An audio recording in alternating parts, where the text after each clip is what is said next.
Hello les amis, je suis trop content de faire ce troisième épisode du podcast S'entreprendre, le podcast pour les entrepreneurs qui ont conscience que entreprendre, c'est s'entreprendre soi-même, donc grandir, se développer, mieux se connaître, et que ce n'est pas qu'une question d'argent, de gloire ou de succès.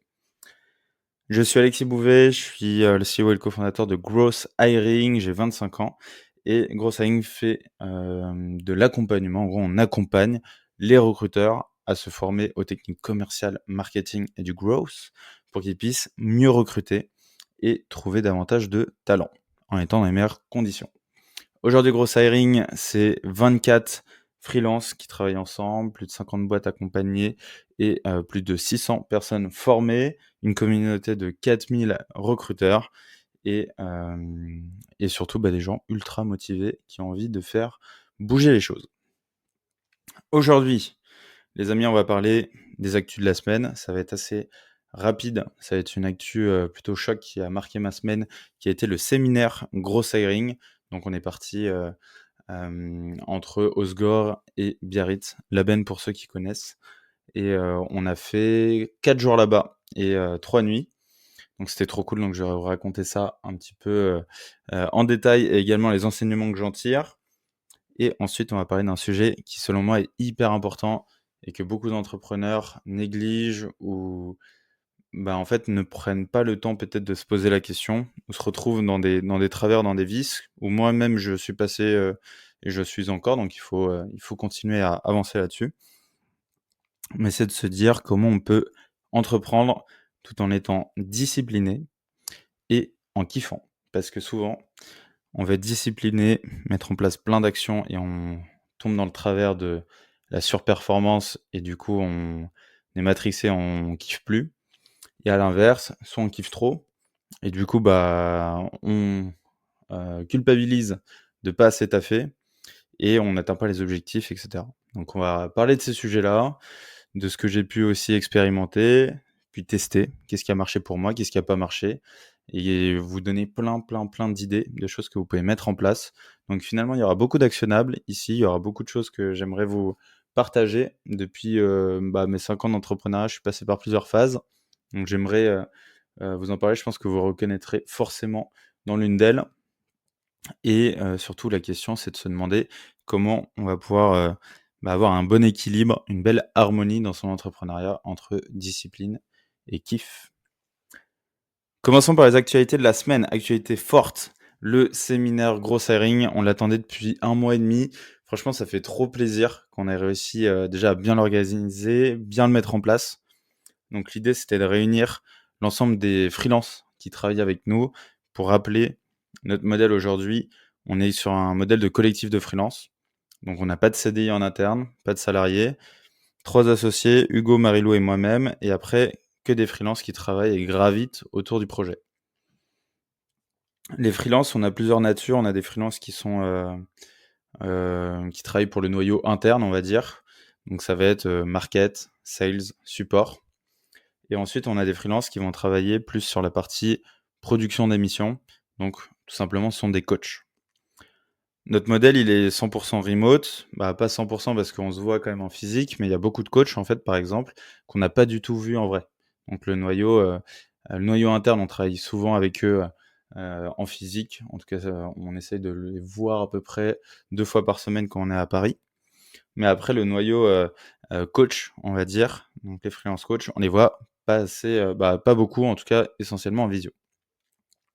Donc là, c'était le moment parfait pour se réunir, kiffer et puis mettre un petit peu de hauteur dans tout ce qu'on a construit, essayer de rassembler tout le monde et tout ça lors d'un séjour de 4 jours. Donc on est parti du mercredi. Donc on est arrivé mercredi, tout le monde est arrivé mercredi au fur et à mesure et on est parti le samedi. Qu'est-ce qui s'est passé pendant ce séminaire? En vrai, on a fait quoi? On s'est fait des restos, on a fait des barbecues tous ensemble, on a fait des ateliers aussi pour faire des go-to-market. Concrètement, on a 3 offres qu'on a envie de tester et lancer sur le marché, en plus de ce qu'on fait actuellement.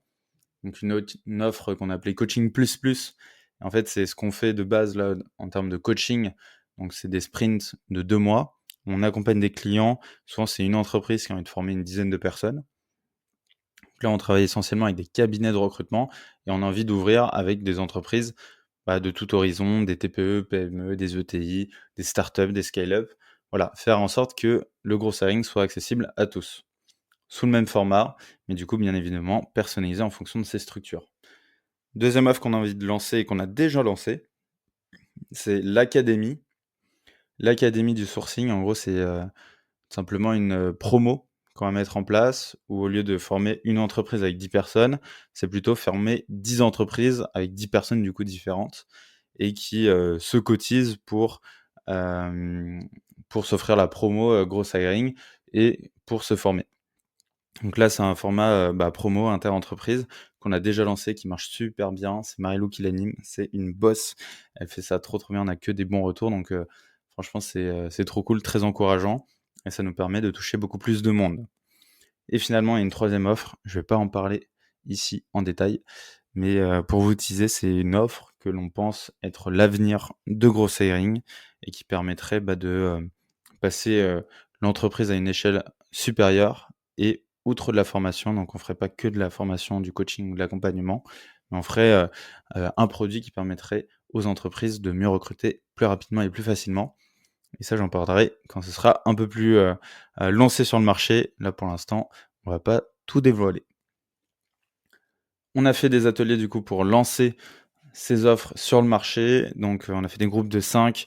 Chacun a une expertise bien précise. Surtout, on a des bons growth, des personnes qui savent générer de la croissance, faire du market, et cetera. Bien qu'on ait une très bonne expertise, c'est très bien d'avoir des expertises complémentaires. Donc, c'était hyper intéressant. On a fait des ateliers aussi sur, la croissance de Gross Hiring, quels sont les leviers qu'on pourrait activer. Après, on a fait des activités assez sympas. Surf, on est parti au surf, on a fait du kart, grosse session de karting, ça c'était très cool. On reconnaît les gens qui sont un peu plus compètes et il nous est arrivé une péripétie. Le dernier tour, donc on faisait des tours de cartes. À savoir aussi dans les kartings, il y a souvent, la plupart du temps, un endroit, c'est une ligne droite et dans cette ligne droite, c'est là où souvent tu vas à fond pour dépasser tout le monde et dans cette ligne droite, il nous est arrivé une petite péripétie, c'était le dernier tour. Donc j'étais dans cette ligne droite, j'étais au bout, j'allais, du coup dans le virage et je pense que j'ai mis les 2 pédales en même temps donc il y a chaque pied a une pédale. Donc pied gauche, c'est le frein, pied droit, c'est l'accélérateur. Lorsqu'on touche les 2 pédales en même temps, logiquement, ça me fait un petit tête à queue. Donc c'est exactement ce que j'ai pu expérimenter. Donc gros tête à queue, à la fin de cette ligne droite. Derrière moi, il y avait Hugo, mon associé. Paf! Qui m'est rentré dedans. Mon kart, il a volé, sur le côté. Donc j'ai fait à peu près, j'étais vraiment en l'air, pendant quelques secondes et je pense que ça m'a déplacé de 1 ou 2 mètres et moi j'ai rien eu. J'ai eu un bon choc quand même et j'ai rien eu du tout. J'ai continué du coup pour me dégager un peu de la piste et Hugo, je l'ai vu, ressortir du coup à cloche-pied de son kart et en fait, il s'est fait hyper mal à la jambe gauche. Donc sa jambe gauche, après on est allé voir le médecin, donc il y avait un peu de sang et cetera, mais surtout des sortes d'hématomes. Rien de trop, trop grave, il y a pas de mort. Mais voilà, on est parti, voir le médecin. Le médecin nous a dit qu'il avait des micro-déchirures, si je dis pas de bêtises et ce qui fait que, globalement, là, il arrive pas à mettre le pied par terre et on s'était entraînés pour le triathlon tous les 2 avec des potes.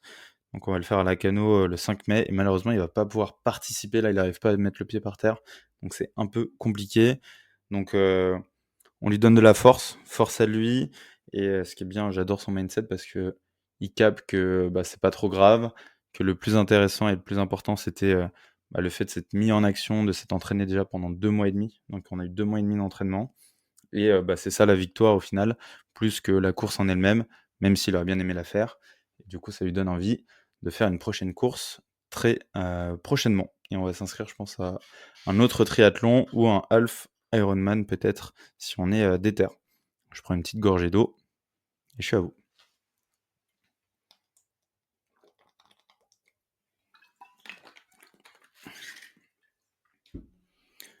Donc le karting, C'était cool, mais un petit blessé, on a perdu un soldat. Mais après ça, franchement, le séminaire s'est trop bien passé. Tout le monde était trop content.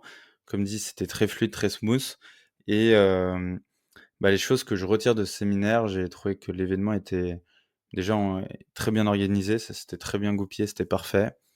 En termes de culture fit, en fait, je me rends compte qu'on a recruté vraiment des personnes qui sont trop bien. Donc c'est vraiment des bons gens, des bonnes personnes qui sont ultra à l'écoute, dans le partage, qui sont experts dans leur domaine. Donc ça, franchement, on les voit, ils sont ultra passionnés dans ce qu'ils font, ils connaissent les derniers outils, les dernières méthodes, et ça fait vraiment plaisir à voir. Ça rassure sur le fait que, en fait, on a beaucoup de gens qui sont très chauds.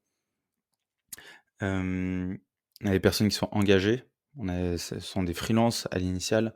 Donc là, on voit que ils sont vraiment engagés dans le projet, ils ont envie de participer et ils passent encore plus de temps.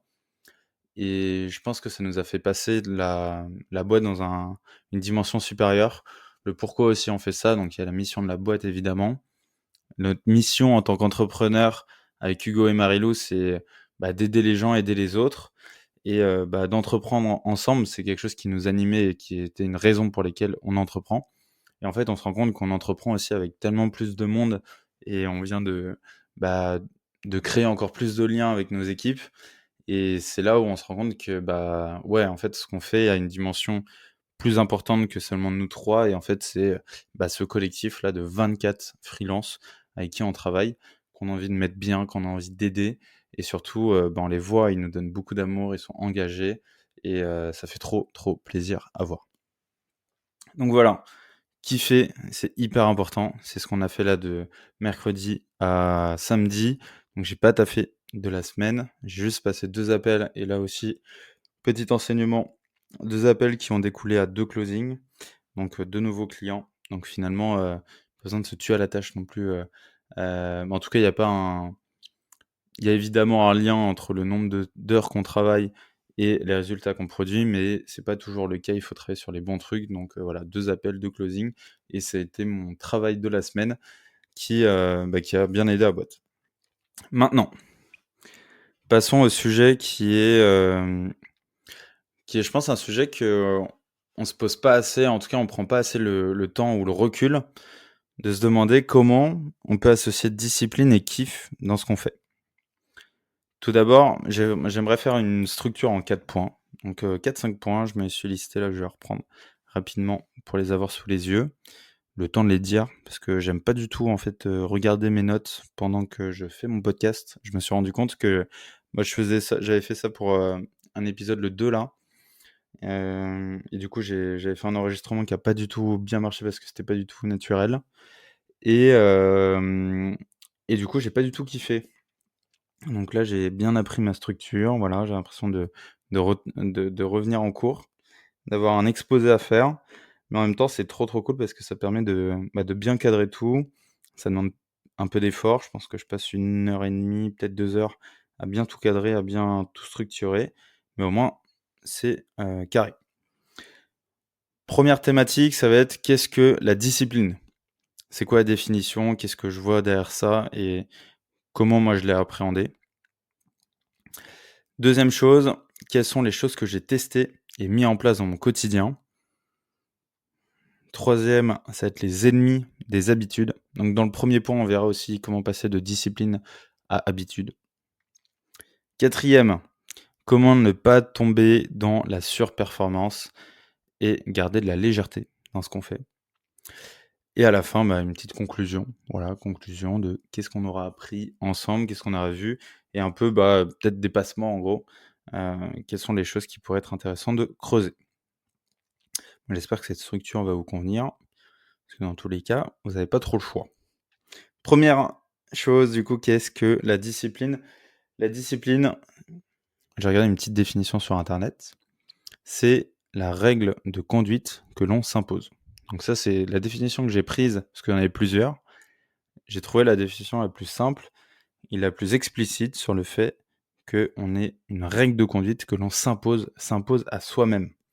Donc en fait, c'est pas quelqu'un qui va nous imposer les choses. En tout cas, on pourrait avoir une personne extérieure effectivement qui va nous obliger ou nous guider sur, quelque chose.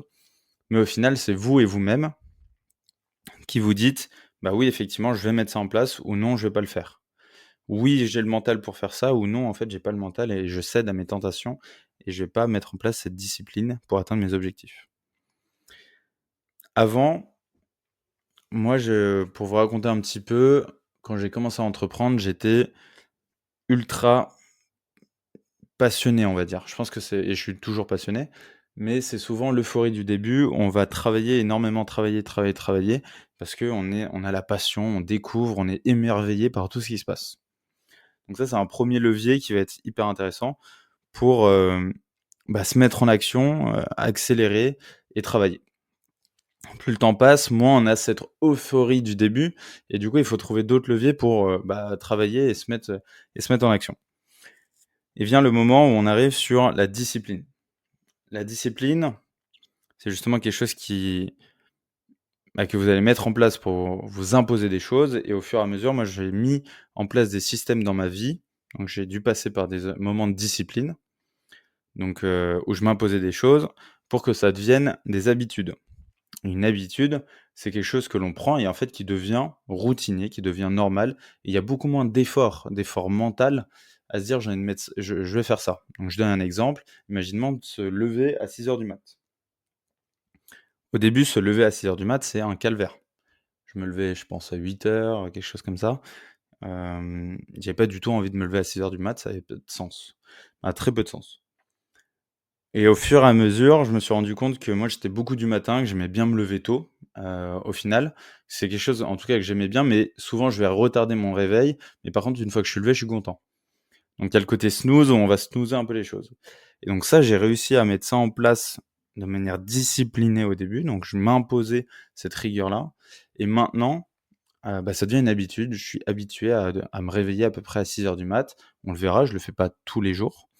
Il y a des nuances, mais à un moment, je le faisais vraiment tous les jours, tout le temps, tout le temps. Et donc ça devient une habitude. Souvent, on dit que les habitudes, il faut 66 jours pour les mettre en place. C'est une échelle, mais moi, je suis pas convaincu que ce soit exactement ça parce que plus on met en place des habitudes, plus on est à même, d'être rapidement, hem, apte à prendre de nouvelles habitudes. Une personne qui a pas du tout, hem, une personne qui n'a pas du tout, l'habitude de mettre en place des habitudes, ouais, c'est là où je veux en venir, et globalement, en fait, va prendre beaucoup de temps pour mettre ça en place, alors qu'une personne qui a l'habitude de mettre en place des habitudes, sera beaucoup plus rapide. J'espère que je vous ai pas perdu, mais vous avez compris l'idée. Souvent aussi, quand on parle de discipline, on va penser à des moi, j'ai pensé à je pense pas mal à des personnes. Les personnes disciplinées, ça va être, les militaires, je trouve.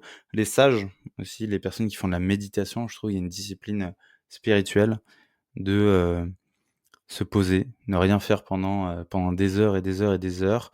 Et c'est une discipline du cerveau, du mental, qui est assez belle à voir. Donc, il y a pas forcément une discipline, je trouve il y a un côté physique évidemment dans la discipline. Souvent on peut l'associer, les militaires au sport, à la gestion du stress, du physique, voilà, un côté très, très sportif. Et il y a aussi le côté, je trouve, très, mental, spirituel. Les sportifs aussi de haut niveau, je les trouve très disciplinés. C'est des personnes qui vont devoir faire des sacrifices, qui vont devoir s'entraîner tout le temps, pendant que leurs amis, sont en train de faire la fête et cetera à droite à gauche. Eux doivent se reposer pour s'entraîner. Je schématise évidemment, mais un entrepreneur, c'est un peu pareil. Selon moi, c'est un sportif de haut niveau. C'est une personne qui va être bonne dans son domaine, qui va vouloir être une meilleure personne, donc s'améliorer. Il y a pas forcément un jeu de compétition, parce qu'on a chacun son jeu et chacun est sur son terrain et joue à ses règles. Mais je trouve qu'il y a un esprit quand même assez je trouve que le mental d'un sportif est très similaire à un entrepreneur. Il y a beaucoup d'entrepreneurs d'ailleurs qui sont des anciens sportifs et qui réussissent très bien. Je pense à Ty Chris par exemple qui a créé On and Off. Donc Ty Chris, si je dis pas de bêtises, il faisait du roller, haut niveau. Il a notamment sauté de la tour Eiffel, je crois que c'était au premier étage de la tour Eiffel sur une sorte de U, de roller. Donc c'était assez impressionnant. Et donc voilà, c'est des personnes qui vont souvent s'entraîner, mettre en place des systèmes pour être encore meilleur, meilleur, meilleur, optimiser. Et donc il y a une certaine rigueur qui est très forte et qui est très, très avantageuse dans l'entrepreneuriat. Je pense que les habitudes, c'est quelque chose qui font de nous la personne que nous sommes. Une habitude, c'est quelque chose qui va nous déterminer, nous ancrer. On va s'identifier aux habitudes des gens. Imaginons une personne qui est, un fumeur, donc fume beaucoup. On va prendre son habitude qui est de fumer et le catégoriser comme un fumeur. Une personne qui a l'habitude de faire du sport, eh ben, on va la catégoriser comme un sportif. Et nous-mêmes, on va s'identifier, en tout cas avoir une perception de nous-mêmes, qui représente nos habitudes. Une phrase que j'aime beaucoup, que m'a dit, mon poteau Samuel Barbier de Ethos. J'arrive pas à ressortir exactement la citation exacte, mais j'essaie de faire passer le message. C'est que les habitudes tissent sur nous une chemise de fer.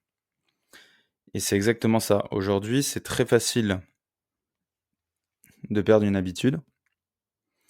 Donc c'est ce côté, tissage d'une chemise de fer. En fait, on a du mal à s'en défaire au final, parce que c'est en fer, donc c'est dur. Et c'est très compliqué de rajouter de nouvelles habitudes. En tout cas, c'est un effort qui est beaucoup plus conséquent de rajouter une habitude que s'en défaire d'une habitude. Et au final, cette chemise de fer, c'est quelque chose, qui nous colle à la peau et qui fait qui nous sommes. J'ai pris conscience du pouvoir des habitudes grâce au livre, je ne sais pas si vous l'avez vu ou vous le connaissez, Atomic Habits. Atomic Habits, c'est un livre qui est hyper inspirant. Je sais plus qui est l'auteur, il faudrait que je retrouve. Mais si vous tapez Atomic Habits, vous le retrouverez, ou en français, c'est Un rien peut tout changer. Et en fait, il explique que les habitudes, c'est quelque chose qui peut s'apprendre, qui peut se mettre en place. En fait, il y a un process pour mettre en place de nouvelles habitudes. Et quand j'ai découvert ça, j'ai trouvé ça fabuleux de me dire qu'en fait, chaque chose que j'ai envie de mettre en place, si j'ai un objectif, par exemple, de faire un triathlon, je peux me mettre une habitude de faire du sport pour y arriver. Alors que ça me semble impensable au début. Ce qu'il explique dans son livre, c'est qu'il y a plusieurs étapes pour obtenir une habitude. Déjà, le premier exercice que je vous invite à faire, qui est hyper intéressant, c'est de réfléchir à quelles sont vos différentes habitudes. Donc prendre une journée concrète, donc vous levez le matin. Quelles sont les premières actions que vous faites? Est-ce que c'est le snooze de son téléphone? Parce que oui, on a tous fait ça et on retarde tous nos réveils. Est-ce que c'est le snooze de son téléphone? Est-ce que c'est, je me lève, je vais me brosser les dents, je vais à la douche, je vais prendre peut-être mon petit déj, peut-être passer aux toilettes avant. Toutes ces actions-là, essayez de prendre le temps de les conscientiser, donc d'avoir conscience de chaque étape que vous faites dans la journée. Une fois que vous faites ça, vous allez pouvoir lister ça moi j'ai un Notion par exemple, où j'ai listé l'ensemble des actions que je fais. Donc faites ça pendant toute la journée, hein. Vraiment, dès que vous marchez, vous mangez, et cetera, toute la journée. À la fin de la journée, du coup, vous listez tout ça sur un Notion, un Excel, et vous mettez des labels, donc des tags, des catégories à ces différentes habitudes. Première catégorie, ça va être des habitudes qui sont positives. Donc des choses qui sont bien, par exemple se brosser les dents, c'est bien pour sa santé. Se laver, c'est aussi bien. Bien pour soi et bien pour les autres. Manger, boire, de l'eau, évidemment. C'est important et c'est bien.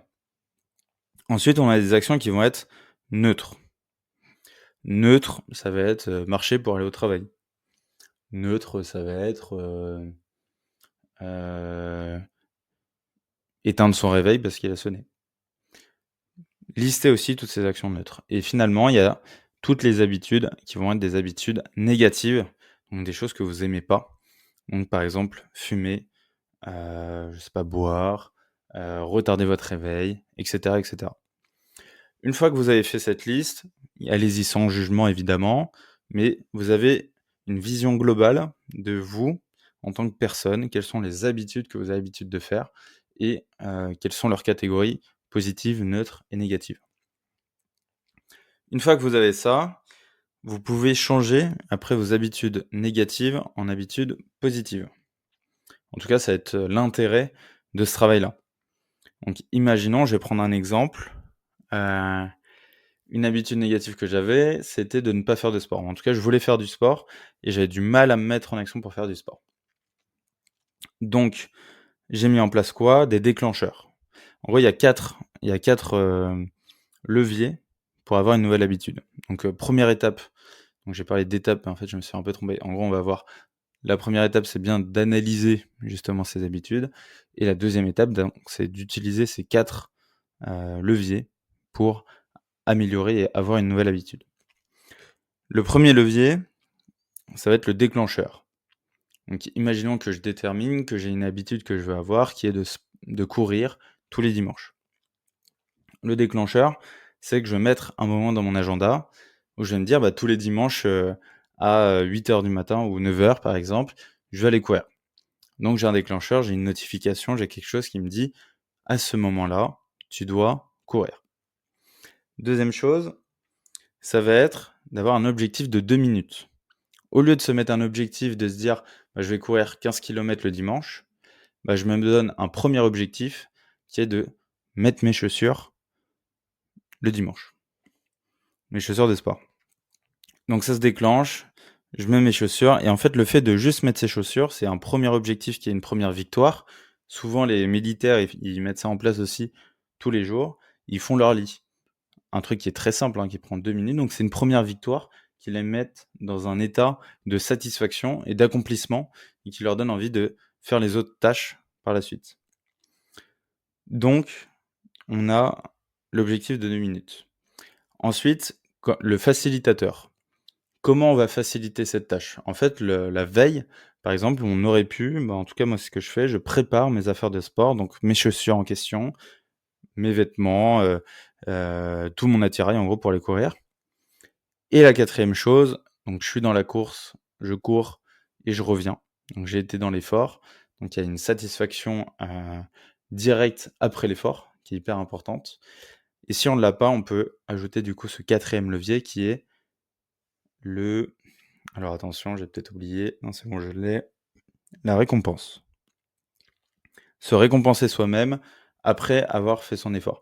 Donc typiquement ça peut être, moi j'avais ça avant, un verre de grenadine. Donc je me fais un verre de grenadine, pour avoir un petit shoot de sucre dans la tête et me dire: «C'est bien, tu es content» et donc ça peut être autre chose évidemment. Une fois qu'on a ça, on va vouloir du coup tester d'avoir une nouvelle habitude de temps en temps. Donc il y a pas besoin de vouloir se mettre des objectifs déjà trop élevés. J'ai envie de faire du sport déjà une fois par semaine. C'est déjà beaucoup, au lieu de se dire: «J'ai envie de faire directement du sport 3 fois par semaine».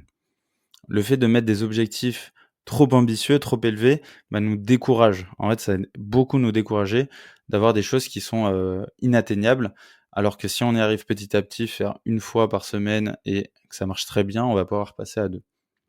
Le plus dur, c'est de la constance, qu'on arrive à le faire dans le temps que, de le faire, très court terme en sprint. Ça a pas de sens. Il faut vraiment le faire sur du long terme. Imaginons à un moment, vous voulez mettre en place cette habitude et il y a un dimanche, vous allez pas courir. Le fait de pas courir le dimanche, ça peut casser totalement votre motivation, votre volonté. Dire: en fait, j'ai pas réussi à courir, en fait, je suis une merde, je vais pas y arriver, c'est pas pour moi, en fait, je suis pas un sportif. Et là, il y a le mental qui va commencer à cogiter, à cogiter, à cogiter pour vous détourner de votre route de l'habitude. Le bon réflexe à avoir, c'est de se dire que un échec, on l'a pas 2 fois. Mais en tout cas, il faut pas qu'il y ait 2 fois d'affilée où on fasse pas notre habitude. Donc imaginons qu'on a une habitude quotidienne de faire un peu de sport le matin, des exercices sportifs. Imaginons qu'un jour, on loupe, c'est pas grave. On se dit: «OK, demain, je le fais». Parce que le fait en tout cas, il y a beaucoup de chances que si vous le faites pas le lendemain, vous le ferez pas les jours d'après. Donc faut, vite reprendre la dynamique et je pense que c'est ça qui est assez fort dans le côté habitude. Au début, ça vient de la discipline parce qu'on se force à le faire, mais après, en fait, on va le faire naturellement et même si on loupe un jour, on va vouloir le refaire naturellement et sans trop d'efforts. Donc j'aimerais vous partager quelques habitudes que moi j'ai pu mettre en place, tester. J'ai testé plein de trucs, pendant des années et vous partager un peu ma routine, comment j'ai pu expérimenter tout ça, voir ce qui a marché, ce qui a pas marché. Aujourd'hui, moi, quand je vais me lever, tous les jours, je vais essayer de me lever du coup à 6h. 6h, comment je fais? De base, je retardais beaucoup mon réveil, donc on a tous fait ce snooze, et d'ailleurs je pense que C'est une invention qui est horrible, ce snooze, même si, on pense qu'il est bien. Au final, on retombe dans un sommeil très léger pendant, quelques minutes, allez 10 minutes, 15 minutes et au final, c'est pas du tout bon parce que ce qui est important, c'est d'avoir des sommeils profonds. Et donc, bah, finalement, ça nous aide pas de plus que ça, alors qu'on aurait pu directement mettre le réveil, 15 minutes plus tard et du coup, peut-être continuer à avoir un petit sommeil profond un peu plus longtemps. Mais du coup, ce snooze, on l'utilise quand même et la solution que moi j'ai trouvée, c'est que j'ai mis mon téléphone hors de ma chambre, donc dans le couloir. Ce qui fait que lorsque mon téléphone sonne, bah, je suis obligé de me lever de mon lit pour après, l'éteindre. Donc ça marche super bien parce que du coup le corps est directement en action. J'avais essayé quelque chose avant qui était aussi de mettre un verre d'eau. Il y en a qui font ça, qui mettent un verre d'eau à côté de leur téléphone après, eau tiède, préparée la veille et boire un verre d'eau, c'est très, très bon, pour le réveil. Donc ça, c'est très bien de le faire. Si vous arrivez à le préparer à chaque fois la veille, c'est top et sinon, bah, vous pouvez boire de l'eau, directement au robinet, quoi. Ensuite, moi, je vais aux toilettes, je fais mes petits trucs, mes petits besoins. Après, j'avais l'habitude, donc ça, c'était avant que je prépare le triathlon. J'avais l'habitude de, faire du sport. Donc faire des exercices, 10-15 minutes. Donc c'est un peu du sport slash yoga au final. Donc j'utilisais une appli qui s'appelle Freeletics. C'est une appli qui est très cool parce que ça permet d'avoir des sessions de sport qui sont différentes chaque jour. Et le fait qu'ils soient différents, ça nous enlève une routine de, en fait, je fais 20 pompes et 50 abdos tous les jours. Bah, en fait, on a quelque chose qui est différent à chaque fois. On a une personne qui montre aussi les exercices. Ce qui est un peu embêtant avec ça, je trouve, c'est qu'il y a le côté, je suis sur mon téléphone, quoi, en gros. Alors que moi, à l'idéal, j'aimerais avoir 90 minutes le matin. C'est Shubham qui en parlait, Shubham Pharma. 90 minutes sans écran. Donc ça serait l'idéal. Aujourd'hui, j'y arrive pas à cause de cette appli. En tout cas, là, je reprends des mauvaises habitudes de reprendre mon téléphone le matin. Donc voilà, faire attention. Moi, j'aime bien couper le matin et avoir 90 minutes au calme. Donc je faisais mon sport, petite méditation. J'utilisais Petit Bambou. Maintenant, je fais de la méditation Vipassana, donc suite à ce que j'ai fait en Inde. Donc, si vous avez pas suivi, j'ai fait un séjour en Inde de 10 jours avec 10 heures de méditation par jour qui était incroyable et donc il y avait, une technique qu'ils m'ont enseignée que j'utilise maintenant où j'utilise plus Petit Bambou, mais je trouve ça très, très bien pour commencer et de se mettre justement cette habitude. Il y a aussi une autre application qui s'appelle Calm que vous pouvez utiliser. Donc voilà, 10 minutes, Petit Bambou, soit en guidé, soit pas en guidé, comme vous voulez. Après la douche, j'ai l'habitude de prendre une douche froide. Donc ça, je l'ai fait beaucoup. Pourquoi prendre des douches froides? Pas parce que les gens, les gourous, en parlent, mais c'est vraiment parce que c'est quelque chose, je trouve, qui travaille la volonté et la discipline aussi également, mais de se dire, en fait, j'ai le contrôle d'aller sous la douche qui est froide et je me fais violence. En vrai, on se fait violence quand on fait des douches froides. En même temps, ça fait du bien parce que ça réveille le corps, tout devient beaucoup plus énergique et je trouve qu'il y a vraiment une différence entre les journées où je prends pas de douche froide et les journées où j'en prends une. Là où je prends pas de douche froide, bah, ça devient, je sais pas, je suis plus dans un confort, l'impression d'être encore sous ma couette et cetera. Où là, dès que j'ai une douche froide, bah, tout mon corps est beaucoup plus stimulé. La douche froide, je me suis rendu compte que je pouvais pas le faire tout le temps. L'hiver, bah, je tombais, de temps en temps malade. En tout cas, ça m'est arrivé une fois de tomber malade l'hiver et du coup, bah, je me suis dit: «Waouh, là, tu peux pas prendre des douches froides, c'est pas possible». Donc les douches froides, je fais quand même attention en fonction de mon état. Si je suis malade ou quoi, bah, je vais pas prendre de douche froide.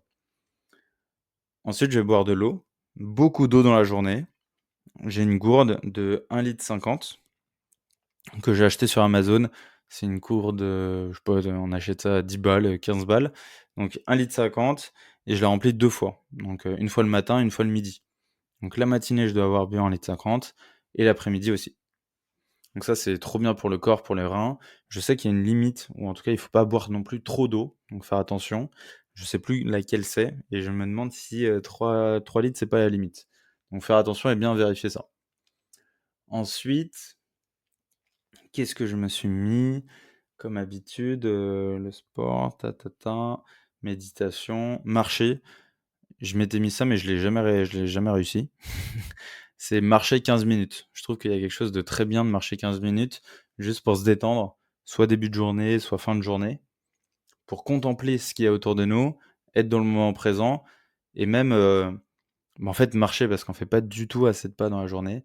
On devrait faire normalement, 10 000 pas, donc ce qui est énorme. Je me suis rendu compte, quand j'étais en Martinique, je suis parti 1 mois en Martinique, donc je bougeais beaucoup et je me rendais compte, je faisais des treks, voilà, des petites balades, en tout cas dans les alentours et on faisait 10 000 pas et 10 000 pas, c'est énorme, en fait. C'est, 1 heure et demie, 2 heures de marche et en fait, on fait pas du tout ça. Donc 15 minutes, c'est pas négligeable et ça peut aider beaucoup. Donc toutes ces choses-là, je les ai testées, expérimentées, une à une. Donc je me suis dit: «OK, je vais tester de me lever déjà à 6 heures du mat aujourd'hui, je vais voir ce que ça donne». Le lendemain, OK, je fais ça pendant une semaine, 2 semaines, je vois si ça marche. Est-ce que, je vois des effets? Est-ce que je suis plus productif? Est-ce que j'arrive à bien travailler le matin? Est-ce que j'arrive à bien faire l'habitude? Est-ce que je loupe des moments? Et une fois que j'arrive à bien mettre ça en place et que c'est ancré dans mon identité, je peux passer à une deuxième habitude. Et donc j'ai fait ça. Continuellement. J'ai rajouté, rajouté, rajouté des habitudes. Donc je pense que c'est hyper important de comprendre aussi ces habitudes négatives ou les habitudes positives qu'on veut mettre en place et de les prioriser. Savoir lesquelles vous voulez utiliser dès maintenant pour se mettre en action et bien prioriser les bonnes habitudes. C'est très important de les faire une à une, parce qu'aussi à un moment j'ai voulu en faire, en me disant: «Bah, voilà, je sais que j'ai réussi à me mettre, 5 habitudes, donc c'est bon, je peux m'en mettre 5 autres d'un coup».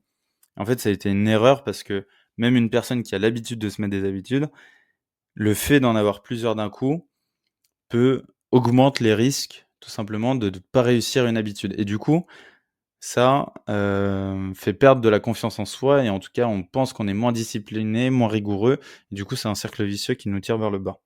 Donc vraiment le faire un à un, c'est hyper important. Aussi, quelque chose avant d'avoir une nouvelle habitude, souvent, c'est de supprimer les mauvaises habitudes. Donc ça, c'est la première action à faire avant d'en rajouter d'autres. Mauvaises habitudes, moi, j'en ai un autre exemple que j'avais, c'était que je fumais. Je fumais pas mal. Je fumais essentiellement en soirée, je fumais pas non plus tous les jours, mais voilà, je fumais et ça, c'était quelque chose qui était, je pense, l'habitude la plus dure à quitter. Il y a pas mal de livres qui en parlent, il y a des patchs, contre, pour arrêter de fumer et cetera. Ça devient vraiment quelque chose de très compliqué à faire et le truc que j'avais trouvé, je sais plus où j'avais lu ça, je pense dans un livre, c'était de faire un contrat avec quelqu'un. Donc j'avais fait ça avec ma copine et aussi avec moi-même en disant que dès que je fume une cigarette et ben je dois 10 € à ma copine et je lui fais un Lydia. Très simple. Vraiment à chaque fois, je dois lui donner 10 € à chaque cigarette que je fume et il faut être honnête avec soi-même. Du coup, quand on fume et que, quand je fume et qu'elle est pas là et il faut quand même que je sois honnête avec moi-même, que je lui fasse un Lydia. On a signé ce papier, on l'a acté, je l'ai affiché, sur le frigo et pendant un mois, je me suis retrouvé à fumer 5 cigarettes, donc 10 € par-ci, 10 € par-là, encore 10 €, encore 10 €, 10 €. Moi, je suis arrivé à 50 €. Je me suis dit: «Waouh, là, je viens de dépenser, l'équivalent d'une cartouche». Une cartouche achetée moins cher, du coup, à l'étranger, mais pour 5 cigarettes, quoi et donc le fait de mettre quelque chose en punition, donc là, c'était de l'argent, mais ça pourrait être, je sais pas, faire la vaisselle et cetera et ça te donne beaucoup moins envie de fumer et donc je savais que dès que j'allumais une cigarette, cette cigarette allait me coûter 10 € et donc suite à ça, globalement, j'ai arrêté de fumer, j'ai totalement arrêté et depuis, là, ça va faire plus d'1 an, j'ai quitté la cigarette. Donc ça peut être aussi un autre levier pour vous aider à mettre en place, supprimer des habitudes, faire des contrats avec d'autres personnes ou même se motiver à arrêter de fumer avec une autre personne et mettre de la compétition. Pareil, la partie boire, je vais pas non plus, excessivement, je bois avec, des amis en soirée et cetera et avec mon coloc, on s'est dit en octobre: «Bon là, c'est la dernière soirée, on va boire». On s'était fait un week-end entre potes, on est partis à Édimbourg, c'était très cool et on s'est mis une énorme murge et au final, on s'est dit: «Voilà, c'est le dernier moment où on boit».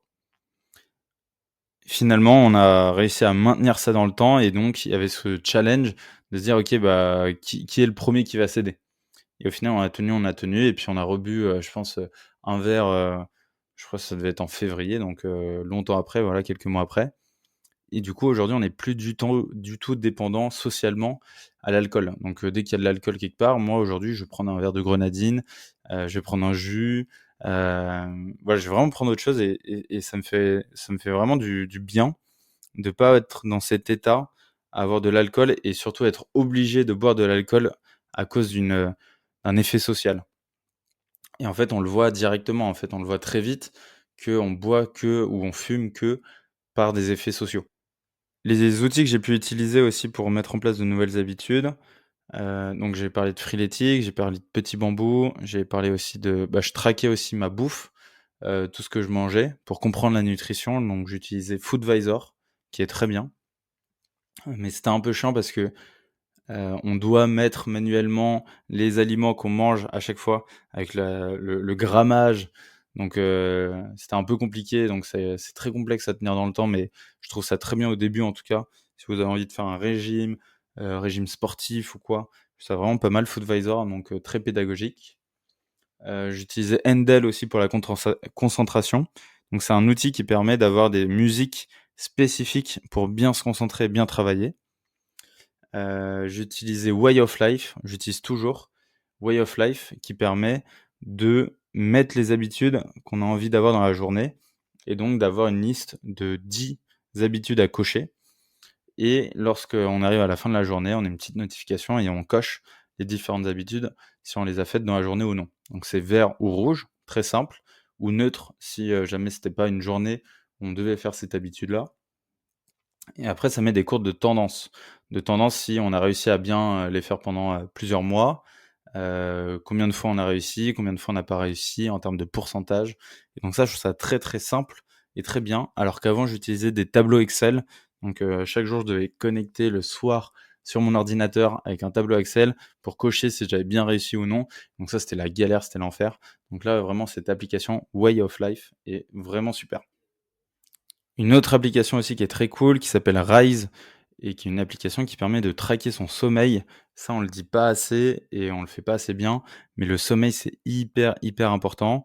Moi, je sais que j'ai besoin de dormir à peu près 7h30 par jour et donc le fait de pas beaucoup dormir et ça impacte mes prises de décision, ça impacte ma journée, même au final mon bonheur dans ma journée parce que je suis fatigué, je suis plus tendu, je suis plus à fleur de peau.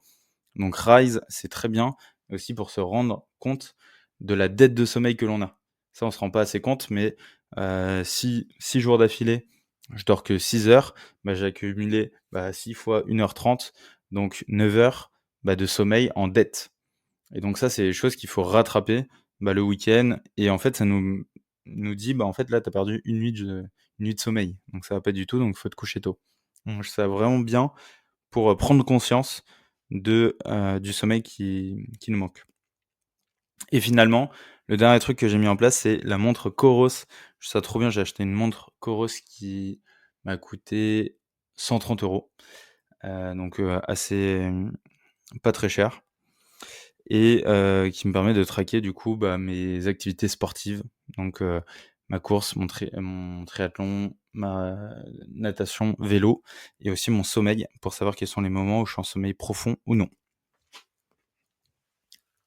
Les enseignements de tout ça, je pense que c'est important de tester, de réitérer. Il y a pas une vérité absolue, dans les habitudes. Il faut voir quelles sont les habitudes qui vous conviennent le mieux. Il faut pas, je pense que c'est bien de suivre quelqu'un qui vous dit: là, je mets ça en place comme habitude». Ça bien si ça vous permet de vous mettre en action.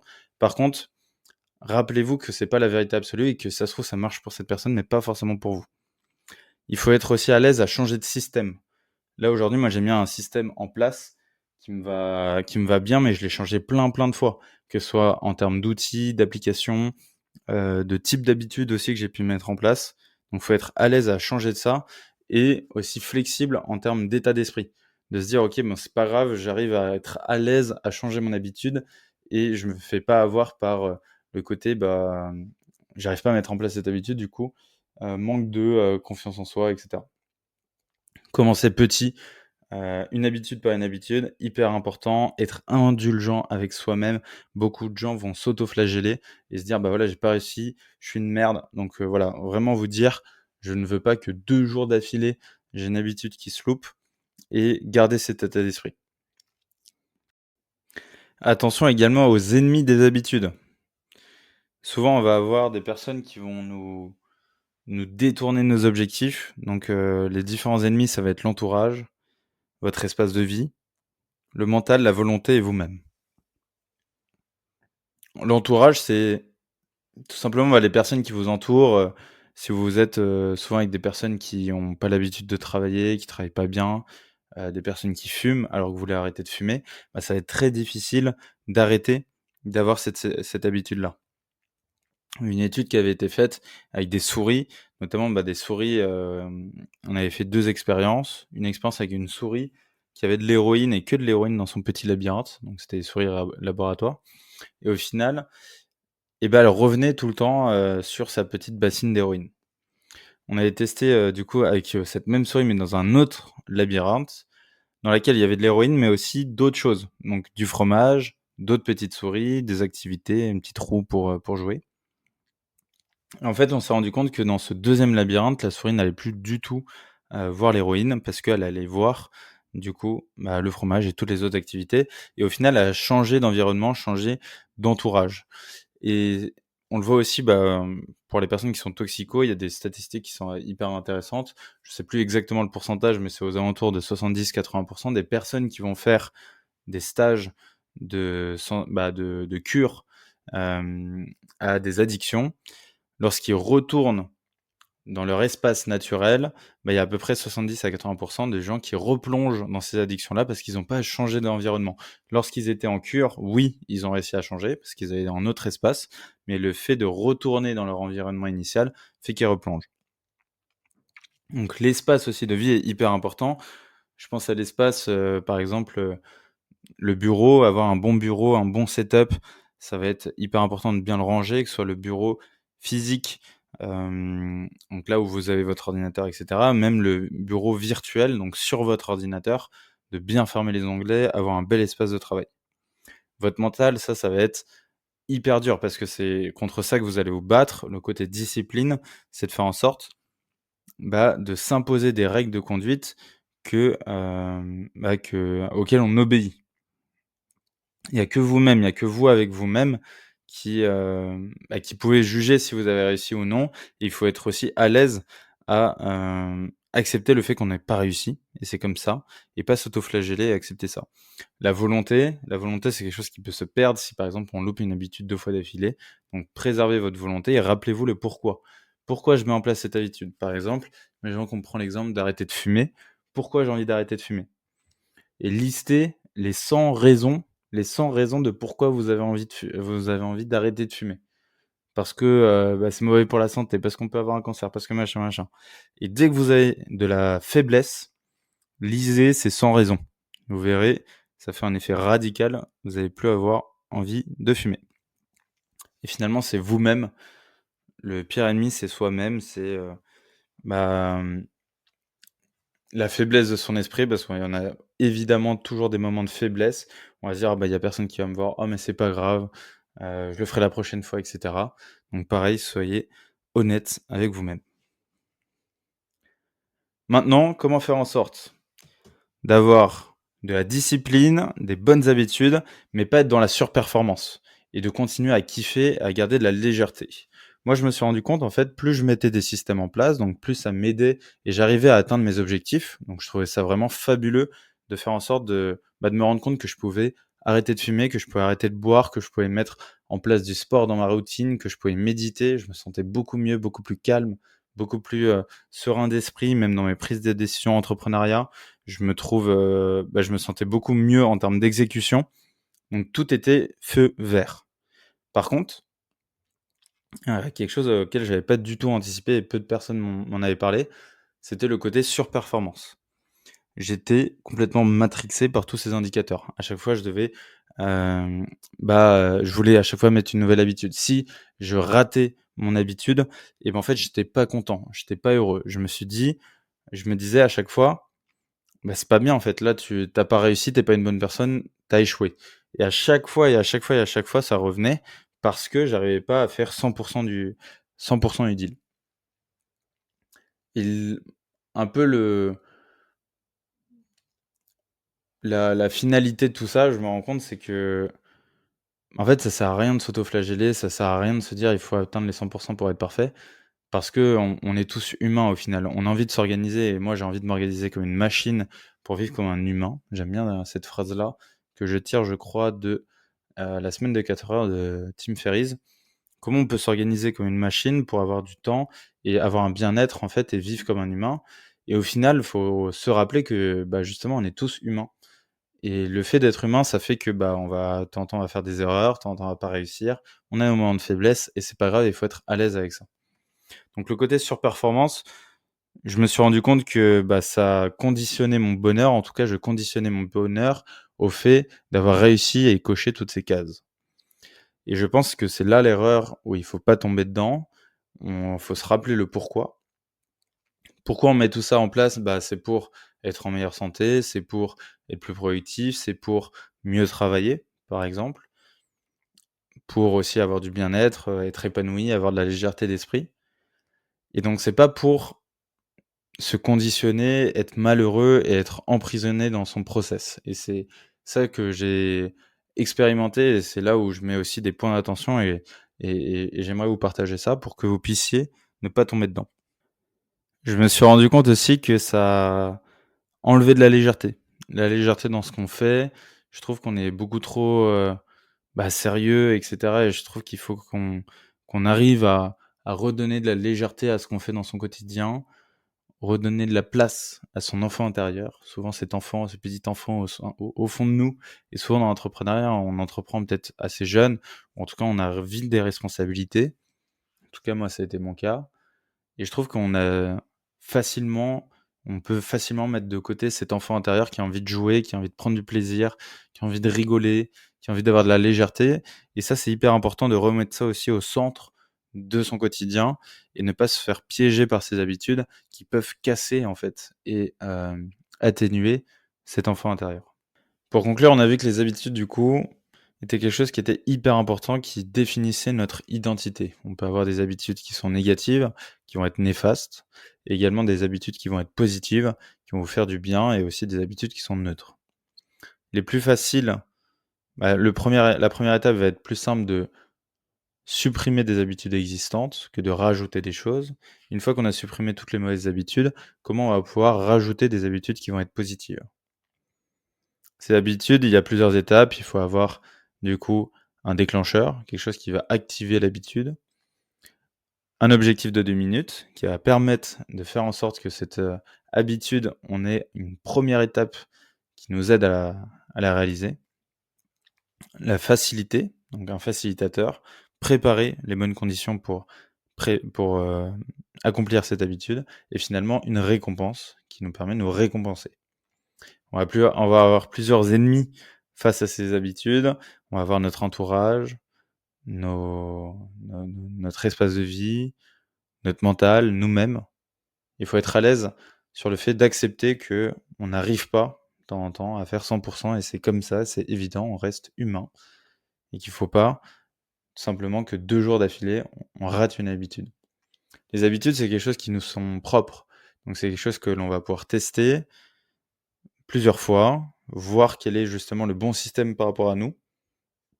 L'habitude qui marche sur quelqu'un d'autre ne marchera pas forcément pour nous et c'est comme ça et il faut l'accepter aussi, donc il faut tester, itérer, avoir ce growth mindset, donc tester plusieurs fois pour voir si ça marche ou non sur vous.